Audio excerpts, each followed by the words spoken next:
Hey everyone, welcome back.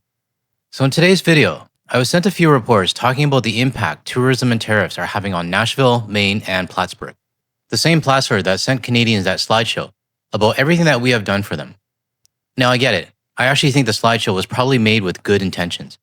But honestly, it should have been shown to their own citizens, not Canadians. Maybe people like this guy. Mr. Trump's doing a great job. I think it's about time we get the level the playing field. I think anytime someone says level the playing field, you know who he voted for. You'll see him later when we get into the Plattsburgh segment. So yeah, we're going to go through all of these reports today. Today's backdrop was sent in by Margaret, who took this photo all the way from Kulani National Park in the Yukon. I hope I said that right. And to the Canadians watching this, do not take for granted the nature we have in this country. When it's not right outside your door, trust me, you're going to start to miss it. And I say this by experience. So thank you for sending this in, Margaret. I really appreciate it. One more thing before I get started. I'm happy to let everybody know that this upcoming weekend, I'll be having a conversation with Bill from the Bill Kelly podcast. We'll be talking about the current state of the boycott and a few other things relating to Canada as well. So hopefully we should be able to have our videos out sometime next week.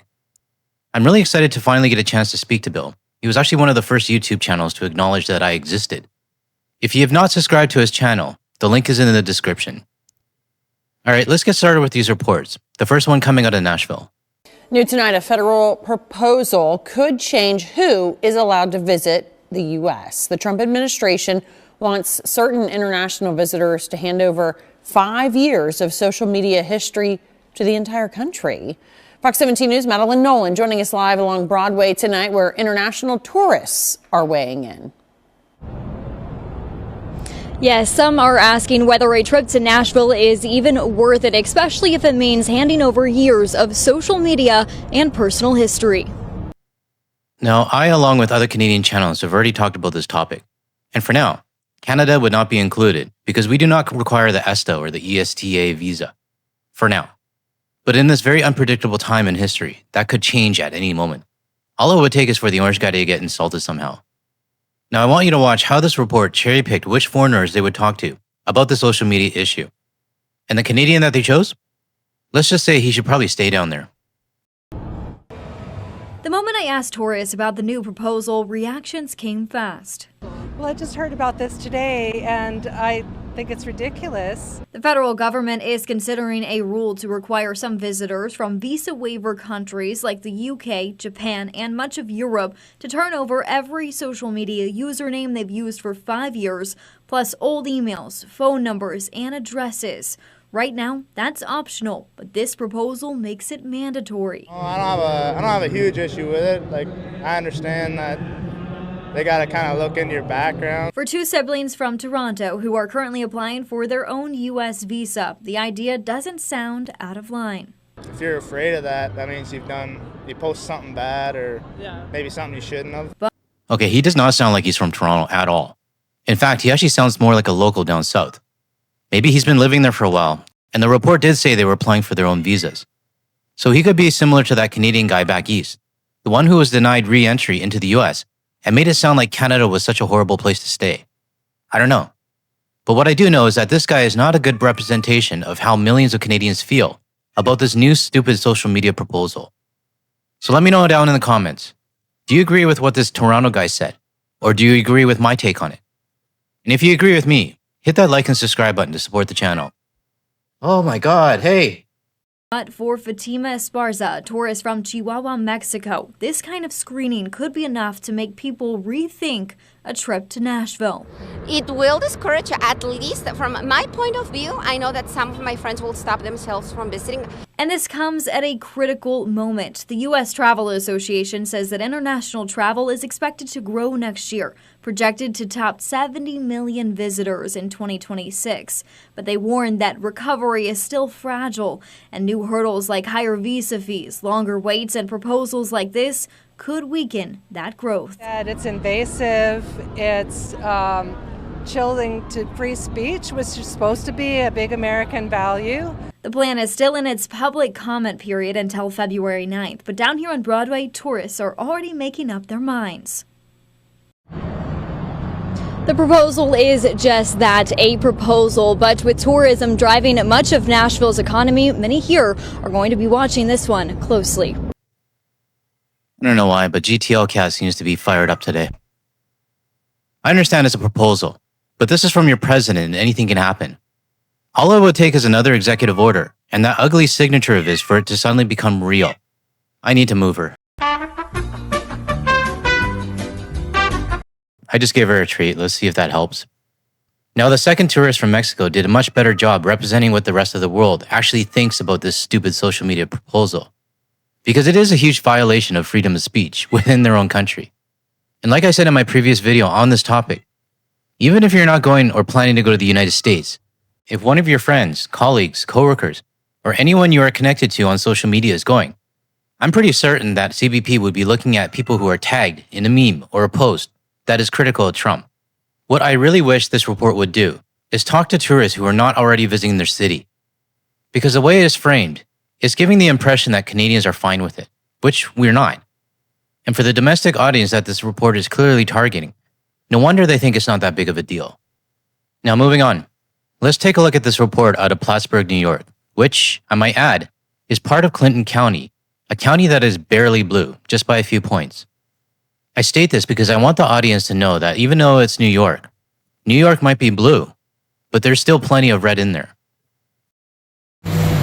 In Plattsburgh, New York, just a 30-minute drive from the Canadian border. Everything's already expensive, so we don't need it any more expensive. Shoppers admit they're worried about a trade war, even with this delay. What's this tell you? Huh? I'm for the Canada. U.S. is no good no more. Others, though, remain confident in their president. I think Mr. Trump's doing a great job. I think it's about time we get the level the playing field. Economists. Okay, I'm a bit surprised that report used the guy with the Habs scarf on, because that's not what the US domestic audience wants to hear. But the second guy, the one who wants to level the playing field, this is exactly why any efforts from the Plattsburgh officials intended with their slideshow to Canada means nothing to me. Why? Because Plattsburgh as a whole does have people who support Canada, but it also has almost an equal number of Trump supporters, and they will continue to support him no matter what. So in my opinion, and from my point of view, showing any kind of support for Plattsburgh or any other border town or state also ends up showing support for the guy who wants the level playing field. So let me know down in the comments, do you agree with me on this or not? Say if tariffs come, prices will go up in the U.S. as in Canada, the impact immediate. Among the biggest changes, Americans can expect to pay more for cars, fuel like gas, lumber, which will see construction prices rise, and groceries. The potential increases are concerning at this grocery store, but the manager says Donald Trump's unpredictability is just as frustrating. We don't know what to tell our customers if they're like, can you guarantee that this will be here? I can't guarantee anything. Hannah Stasko says she gets the sense some people don't realize just how intertwined the Canadian and U.S. markets are. Oh, I can guarantee that many U.S. citizens do not understand how intertwined Canada and the United States really are. I can also say I'm pretty sure there are many who would not even be able to point out Canada on a map. Where's America? I would say this big one, but I'm probably wrong. Yeah, good luck finding Canada when you can't even find your own country. But all jokes aside, the damage is already done. And we north of the border are already starting to detach from the United States. That shift will continue to make things more expensive for the US, while Canada starts making alternate plans globally. I'm a local produce supplier. We get a lot of stuff locally. Those local suppliers still need their equipment, they still need their supplies, they still need their partners in Canada that they've built relationships with. We must sound the alarm. For Michael Cashman, an elected official with the town of Plattsburgh, the uncertainty is stressful. There will be a hardening on both sides, and how do we come to some type of solution for this? This could have a rippling effect that would rip the very fabric of our economies apart. There's another worry here in Plattsburgh that this uncertainty could further strain relationships between Americans and their Canadian neighbors. Okay, I just realized that this report is actually from CBC and not a local outlet out of Plattsburgh. So I take back my earlier comments when I said I was surprised a US outlet used a Habs fan's comment. But getting back to it, the Plattsburgh business owners and officials are really starting to feel the trickle-down effect, or the domino effect as I like to call it on my channel. And they're feeling it now more than ever. And honestly, hearing that Trump supporter earlier, that level playing field guy, That just reinforces why we're distancing ourselves from them in the first place. Now moving on to the last report out of Maine. They are now starting to realize that the tariffs might not be a good thing. It has been almost a year now since President Trump imposed those tariffs on Canada. And this morning in Augusta, state lawmakers heard from industry leaders about how they've been impacted. Political reporter Jackie Mundry breaks down that new data. Tariffs are still top of mind for many Maine businesses, and a new report shows that tariffs and declining Canadian tourism is hurting every U.S. state that borders Canada, including Maine. We heard from state experts and from members of industry in Maine, and we heard some really disturbing things. And a lot of it had to do with, a lot of the, for the wood industry, a lot of the equipment that is used to harvest wood is purchased overseas.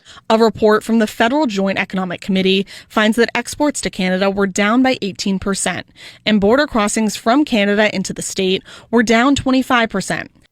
I always talk about the tourism numbers when it comes to the state of Maine, including the drop in border crossings. But it's nice to see exports to Canada are also down as well. And that's simply because our boycott is in full effect. Many Canadian businesses are no longer importing from Maine. And on top of that, we have the stupid tariffs. So yes, seeing exports to Canada take a hit does make me smile. And let's not forget, Maine might be a blue state, but not by much. There's still 377,000 people who voted for the tariffs. Let's not forget that. Lawmakers on the Maine Canadian Legislative Advisory Commission hearing from industry experts on how tariffs impact them. Because there's kind of three levels of tariffs that are kind of have played out over the course of the last 12 months. Dana Doran from the Professional Logging Contractors says it's not just the logging, pulp and paper industries struggling because of prices, but the cost of equipment. Loggers use something that is called cut and length equipment that's made of steel and is only made in Scandinavia. Didn't Trump say he was going to bring manufacturing back to the United States? How's that going so far? But because of the taxes on steel and metal, so that's really significantly impacting contractors and their investment right now. They can't afford another 20 to 30% increase in equipment.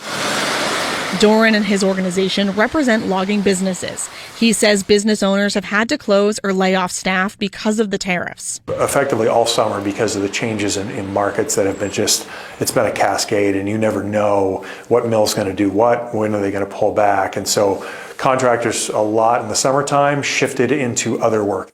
State lawmakers say they want to continue to put pressure on and work with the federal government to ensure Maine businesses thrive. The United States is not going to thrive again until this guy's out of the office.